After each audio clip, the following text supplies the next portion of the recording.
Hello and welcome to episode 12. In this episode we're going to paint and weather and finish off AFV Clubs Aussie M113. And better housekeeping, I guess. Don't forget to clean your desk. So I am a bit of a messy bugger, well, sometimes, and never clean my paint bench. So it's always a good time before a project starts to give everything a big clean up. Now I'm using SMS paints for this model. SMS are a local brand, and their Australian colour mixes are pretty fantastic.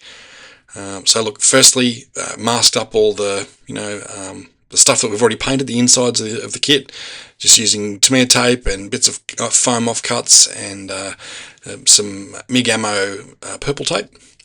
First up is SMS Camo Green. So this I'm spraying straight from the bottle. Haven't thinned it at all. It's a really nice mix, and it sprays really well. Look, you could add a touch of olive to it by adding some yellow green or a little bit of the sand colour. But I don't mind it straight out of the bottle, given that I'm going to be weathering it as well. So it's all good. Just lots of spraying. I paint all the road wheels. You can notice the tracks are glued on. Just spray everything. So it's all going to get covered by weathering anyway, so it doesn't matter what the colour is to start with. People kind of can obsess about this sort of stuff, but really, if you're weathering the model, it kind of doesn't matter. So look, yeah, just make sure everything's sprayed on nice and smooth. And you can see the work done in the previous episode of sanding the side of the hull down really pays off when you get some paint on. Now we can spray the camo brown. This is a really interesting colour. It's a tan colour, but it's also a little bit like a flat flesh colour. In the past, I've actually used Gun's flesh for this colour. You can see it's a bit of a skin tone, and it does look different under different sort of lights and that sort of stuff. Heaven forbid picking camo colours be easy, right? So this is sprayed straight out of the bottle, unthinned. You see, got nice tight demarcations. I'm just getting the pattern roughly right at this stage, using the kit instructions as a bit of a colour guide. I've been told that this is the camo on this vehicle is kind of a mix between late and early pattern camouflage on these things. So the camouflage patterns did change from time to time, but generally stayed sort of roughly the same. So, and then out with the camo black, which is again just a really great. So it's not jet black; it's just got a slight hint of something else to it. So it's really good colour. So again, sprayed straight from the bottle. I haven't done anything at this stage.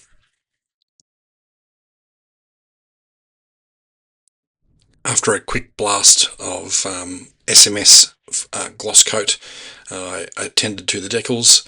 There are lots of markings on this model, quite small decals. You can see here the markings that cross the door panel there are split, which is really cool, so you don't have to try and get it into the panel line. I used the Gun's Mr. Mark Setter and Mr. Mark Softer. Really don't have a lot of experience with a lot of exposure to AFV Club decals, which is why I really lent into glossing before getting the decals applied. Look, I know that's a bit of a controversial thing. I don't care. I gloss before decals. So yeah, down with some Mr. Mark Setter to begin with, really just to make sure that these decals do stick to the surface and there's no silvering. I've also given the camo colour just a little bit of a light sand as well, so just coaxing the decal off the backing sheet, re-wet it just to get a bit of extra water in there, and then just coax it along. Anytime you're ready, come on mate, there we go, starts to move. And then just you can see they've gone down really nicely, and I'm just putting the vehicle name decal on and then rolling it with a Gun's or Tamiya cotton bud. I can't remember which brand it was. They're the good ones though.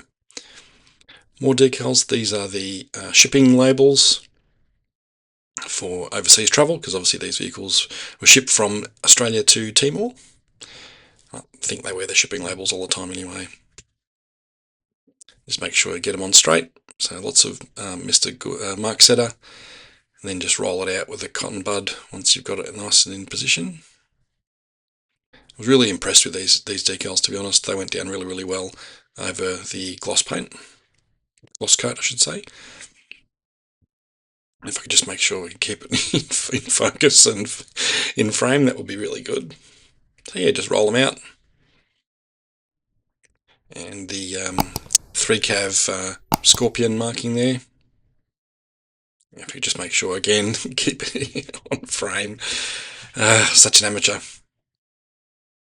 Don't you hate it when that happens, when you're moving the decal, you take your tweezers out of the way and it just drags the decal out of position? And don't you hate it when the camera doesn't focus? Anyway, so yeah, decaling session I did in one go, just to get them all out of the way. I could have made masks and for most of these, but decided to use the kit decals because I am building the kit basically out of box. So it all went down really, really well.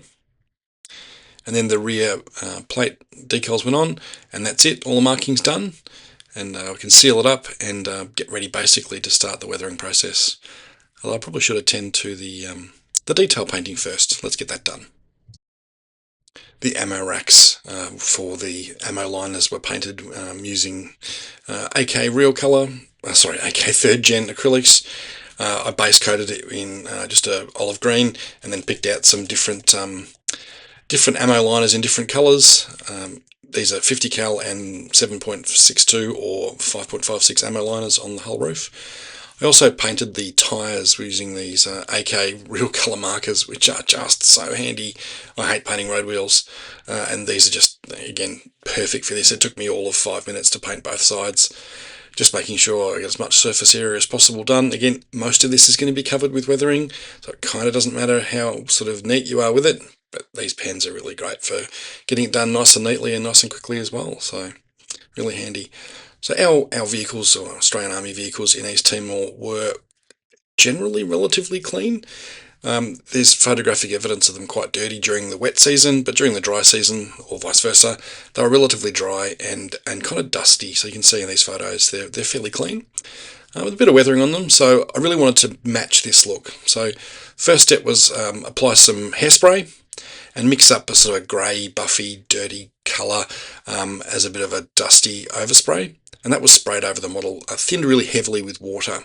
If you spray Tamiya paints and mix them, thin them with water, they really work well with hairspray. So I didn't use chipping fluid this time. I used hairspray, and at John Bonani's suggestion, I actually sprayed it at arm's length. And then with a wet fan brush, again just using tap water, can abrade the paint layer away. So if you just sort of keep at it, you'll see some of the dust starting to chip away. And I really wanted that sort of look where I guess the vehicle had been dusty and dirty, but rain had washed some of it off as well. And using a fan brush is perfect for that. So you can see the paint sort of chipped and worn away and left the camo colours underneath looking quite dirty. And just a bit of a scrubby old brush, you can remove some extra paint there as well. Spraying hairspray at arm's length works fantastically well. So here, again, doing the hull sides and using that fan brush, just it attacks the paint in a bit of a delicate way, and you just have to keep re-wetting the brush just to really get through that hairspray layer. I found too, I think I used Taft hairspray, cheap stuff my wife had handy. You can smell the hairspray reactivating, which is kind of a good sign that it's about to start chipping, which is kind of a handy way to go about it. As you can see, I've sprayed the buff mix, the brownie mix, all over the wheels as well. So again, it doesn't matter what colour they were. And this abrasion process with the hairspray just leaves a really nice dusty look. It's starting to chip away now a little bit better. The more water you add, the more it sort of chips and wears off. And I really like the look of it on a flat-sided vehicle like this. It looks like rain has sort of washed some of the dust and dirt away. And you can go back with the fan brush and keep at it and keep going with the process. And this is happening real time while we're talking. It's a really quick and easy thing to do. It's great fun. I just found you have to keep re-wetting the brush just to make sure that you sort of actually are cutting through the hairspray. Fortunately, you can see some of the edges of the decals there. I have sanded those, but they're quite thick, unfortunately. So, I guess in future I'd sand them more, or I would mask and paint my own markings. But once the weathering's completed, you really won't even notice that.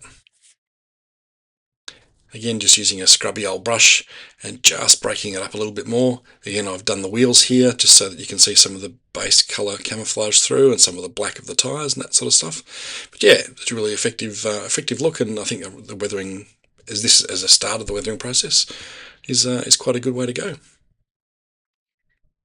Again, moving on to the front of the hull, the same process. So just scrubbing away with a fan brush just to really break up that buff, that dusty mix. The more you scrub at it, the more it comes off, and revealing the base camouflage underneath.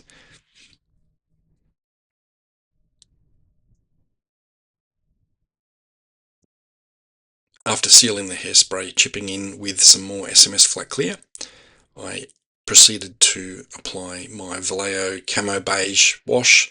This is just acrylic paint, acrylic Vallejo paint, thin peely with tap water, brushed onto all the surfaces in the model, and it implies a really fantastic, dusty, dirty look. It's an odd colour, sort of brown and sand and grey all at once. When doing this, I apply one surface at a time generally. I do this side, for example, let it dry, do the whole top, let it dry. That way the paint accumulates and sits naturally and doesn't sort of pool and leave weird tide marks and so on. You can see how it sort of sits in the driver's hatch there, it looks really great. Hull front, same deal, just apply the wash, knock some of the bubbles away if you can. They do naturally kind of disappear. You can see I'm being quite liberal with it. On the troop ramp at the back, I've actually just used some blue tack in a bottle cap just to chock it up and make it sit level so that the dust dries, the dust sort of wash dries naturally on the model and doesn't pool weirdly and accumulate. And if you do that and let it dry like that, you can see it's dried really nicely around the details on the troop ramp, and also in the wheels and the hull side, the hull top and that sort of stuff. So yeah, it's a great process. If you just let it dry and do its thing, you can also speed it up with a hairdryer. So the jerry cans were painted up, and I just wanted to add some strapping. So they were tied to the vehicle with straps. So I just cut some tape, and I want to paint this before applying it. So I just cut the couple of strips out, stick them to my paint mule ruler. Paint mule. Yep, just stick them on there, and a quick coat of, in this case again, German Camo Beige, because I happen to have that handy. Just brush it out. That way when you apply this to the model, if they're already painted, you don't have to paint them obviously, but if you were just to paint a length of tape and then cut it, you might see the orange edge of the tape. So I kind of do it this way. It's kind of an easy way of making sure that the thing's painted thoroughly, and then thread it through the jerry cans, which is sometimes easier said than done. No, there we go. It's cooperating today. And the sticky side of the tape will stick to the jerry can, which is really handy. In theory, they should be lashed to the vehicle through tie-down eyes or footman loops, but you can't really do that in 35 scale. So yeah, just a bit of glue on the model. Doesn't really matter because it's all going to be covered up by the jerry cans, and then just glue them in. And then use the sticky side of the tape, which hasn't been painted over, just to stick down on the model, and then cut it off carefully. And that's you done. Getting to that part of the build where I can start using the ammo brass toothpicks, in this case applying just a little bit of CA glue to the indicators to glue on the cage that goes over the top of the lens. So these were left off obviously because I needed to add the painted up lens, which was just painted with a bit of clear orange. And the incredibly delicate part that AFV Club provide in the kit. So and yes, I did break one of them cutting it off the sprue. Thanks for that.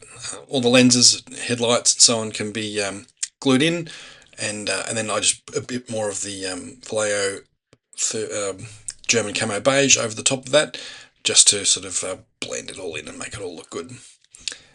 Small amount of dry brushing. These vehicles were aluminium or are aluminium, so there is going to be a bit of metallic sheen to it. Being really careful not to go too crazy. I don't want the model to look like a fishing lure. So just a little bit of dry brushing, a bit of careful dry brushing on areas where the crew would walk in and out of the vehicle, scuff the paint off around the edge of the cargo hatch, that sort of thing. Just wanted to have a little bit of metallic sheen. Track edges as well, just the end connectors, a tiny touch of silver on there. The teeth on the sprocket as well, got a little bit of silver action, but not too much.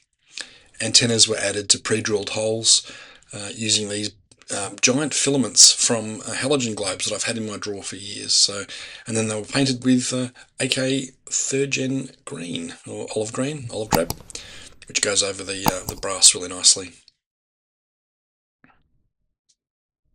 To me, a panel line wash, as we've already talked about, is one of my favourite things. These vehicles are diesel. To me, a panel line washers are fantastic for adding diesel spills and diesel stains. I find it to be even more effective when applying this over the German camo beige. So that's obviously dried and it's got a nice dusty look. These oil spills and oil stains look even better over that sort of dusty appearance. So I'm just gooping it on here, out with the ammo toothpick again, because it's awesome. Don't let anyone tell you otherwise. And then just doing some splashes and spills and that sort of thing. You can make it as random as you like. The reality is that probably wouldn't have splashed that much diesel around. It's a model. I like the look of it. Don't let anyone tell you otherwise. Again, on the troop ramp, some spills and splashes. They service the weapons on the back of the vehicle here. Excuse me. So there could be oil spills and stains and grease and grime, that sort of thing. And it's fun to do, so why not, right? To me, a panel line wash was also used for making the hub seals and the road wheels a bit greasy and grimy. It soaks into the dried acrylic wash really well. Looks really great. I was always a big fan of doing this. Very neat effect. And what I also do is go back and just thin out the edges or blend the edges of some of the fuel spills a little bit. This just to add a little bit that extra random sort of look to the stain. So using Tamiya enamel thinners and a fine brush, I just go back and remove some of the harsh tide marks in the oil stain, or the fuel spill, I should say. Totally optional thing, but I just like doing it. It just adds a slight variation and a bit of extra randomness to the spill. Planned randomness, is that a thing? So the brush just breaks up the outline a touch and really, I think it just enhances the look of the stain. That little hole here next to the driver's compartment is one of the bilge outlets. Often, water and bilge gets pumped out of the bottom of the vehicle and gets captured in the dust on the side of the hull. And that's the look I'm going for here. So just a bit of the panel line wash on, and then blend it in with a brush that's been dampened in enamel thinners.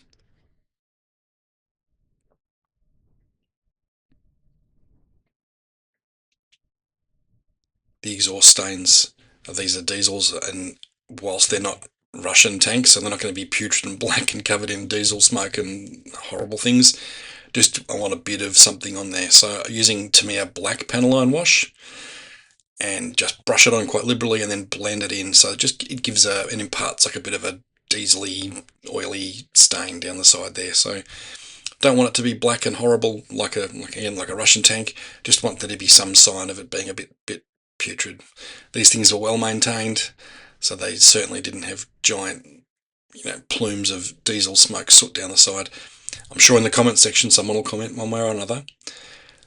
The tools were painted, the tool heads were painted with a bit of green, obviously, and then I went over the top with lead pencil and then burnished that in with a stubby little brush. It adds a metallic look to the tools. And you think, oh no, I've gone outside the lines. It doesn't matter. You're burnishing it with that brush, so it all just has a nice metallic sheen at the end. Just wanted to really enhance, as a final step, I guess, some of the muddy and dusty effects. Quite often you saw, we've seen in photos, where these vehicles had their side skirts fitted, so sort of dust and dirt accumulated in a very neat pattern just above the sponson line there. So using these enamel paints, I'm literally just brushing on some goo and going to blend that in with some thinners. This stuff's really easy to use, it's fantastic. And as a last step, just to really unify and blend in some of the dust effects already done, works quite well. Now, if I was going to do this vehicle in the wet season, is it the wet season's drier than the dry season up north? Someone will tell me in the comments, I'm sure. Anyway, these were blended in again with the fan brush, dipped in enamel thinners, or in this case the odorless, AK odorless thinners, same thing. Really just blending it up and down either way. just to give it a streaky, dirty, dusty look. Not putting a huge amount of thought into it, but just trying to have it look a bit random and a little bit interesting, I guess. Same along the hull front. It's the joy of these enamels. You can just goop them on and then attack them with a brush that's covered in enamel thinners, and it just brushes away and leaves a really nice effect. I'm rambling now, aren't I? I feel like I'm rambling. That's right. It's late. Thankfully, the colours that I've got in the dust and dirt deposit or enamels sort of match the Vallejo German camo beige and various other colours that I've sprayed on with my weathering, which is good. That's why I've got a few colours there in the background, really just to sort of mix and match and add a spark of variation at this very end of this last effect. Just up and down the whole side there. I think this sort of adds to that sort of rain-streaked hull side effect too, which I really like. Blend it in. Make sure, obviously, don't forget the troop ramp as well at the back. And add some other colours to the back here, and then just blend it in with a wet fan brush. These fan brushes are fantastic. They're cheap and really apply like a random effect when you use them on stuff. So it's just the little tendrils of the brush just do their magic, and it doesn't look like brush strokes at all, which is kind of cool. So we're nearly at the end of the build, just applying the last minute dirt effects. Thank you for sticking with me this far. This has been a bit of a faster one, but hopefully it's been worthwhile sticking around. So I wanted to take a moment to thank Hobbies Australia for supplying the kit. This will probably be on their stand at the Toy Fair here in Melbourne early next year. It's a wonderful model, and I'll leave you with that now. The photos of my finished and built up M113 in Australian service. So please, thank you for sticking around. Why did I say please? Thanks for sticking around. Please hit like and subscribe, and we'll see you in the next video. Bye for now.